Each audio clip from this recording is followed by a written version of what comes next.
More legal tussle over ABSD. The 99-1 saga is back in the news again. Let's talk about this today.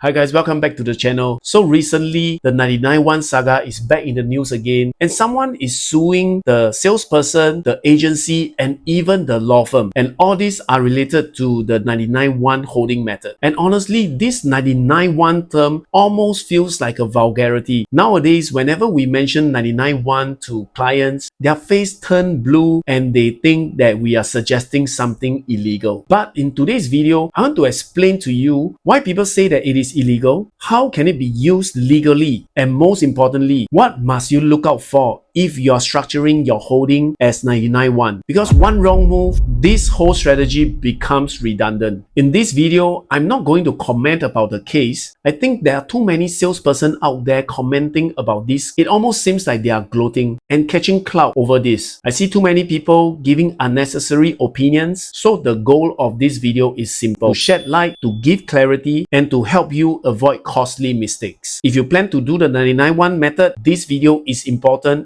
Especially at the end, I will point out to you how to structure it properly so that it will not become redundant. But if you do not have the time to finish this video, reach out to me over here and I'll give you a free consult over this. First, let's talk about 99-1 and why is it illegal in most cases. Technically, the problem is the two-step process. They do not come in as 99-1 manner of holding right from the beginning. It actually starts with 100% ownership and then selling the 1% after the completion of the transaction. Here is how it usually happens. One buyer who does not have the financial ability to take on the loan, the other buyer who have already owned a property or their status will incur a heavy ABSD upon purchase. So if these two persons comes together and make the purchase on the onset, they will attract a very heavy ABSD. The higher ABSD of the two will apply. So if a couple who intend to do this, one of them do not own a property and maybe they are not working, the other party owns a property and they have the financial ability to take on the loan, this party will first make the purchase, and after this property is completed, this party will buy 1% over, and now becoming an owner allows him to take a mortgage loan for the property. Some people call this 99-1, others, to differentiate the legal and the illegal method, calls this 100 sell 1 or 100 minus 1. Different names but same problem. So let me give you an example. If you are buying a $2 million property that attracts a 20%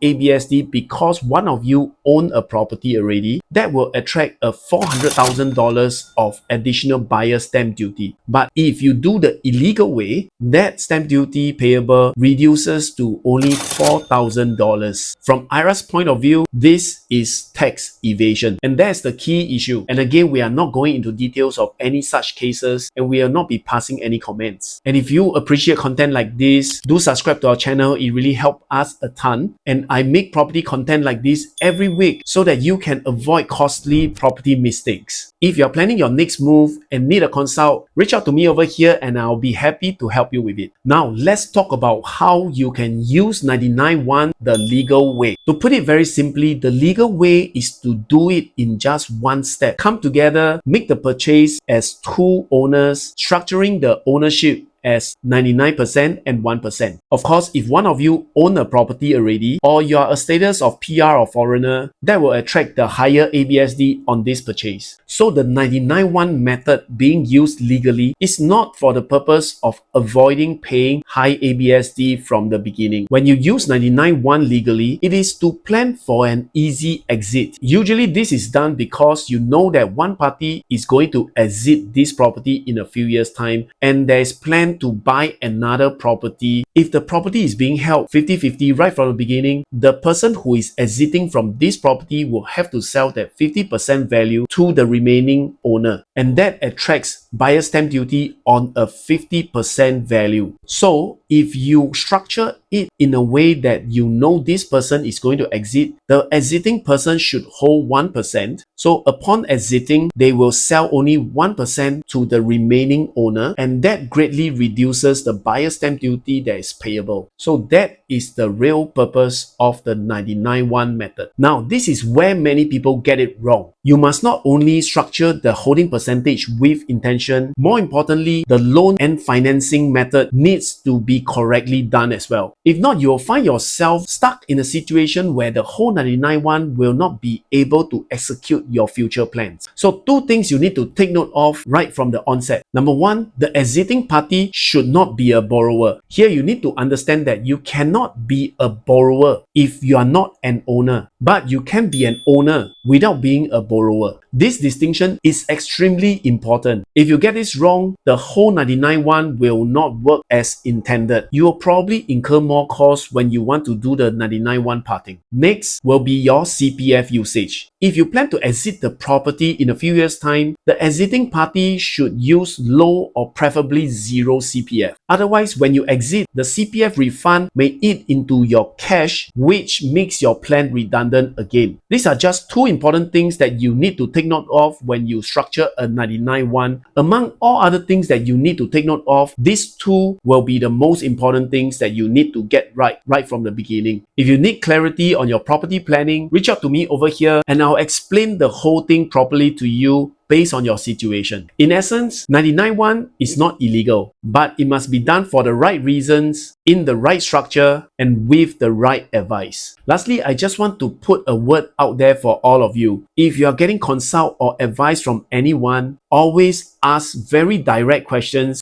get clear answers, and never assume. If you need help, you can always reach out to me. If you found this content that I've shared useful, do consider to subscribe to my channel. I make property content like this every week so that you can avoid costly property mistakes. Hit the like and share button. It really motivates me to make more useful content like this. If you have burning questions, leave them in the comment section and I'll get back to you as well. This is Ron signing off and I'll see you in my next video. Bye.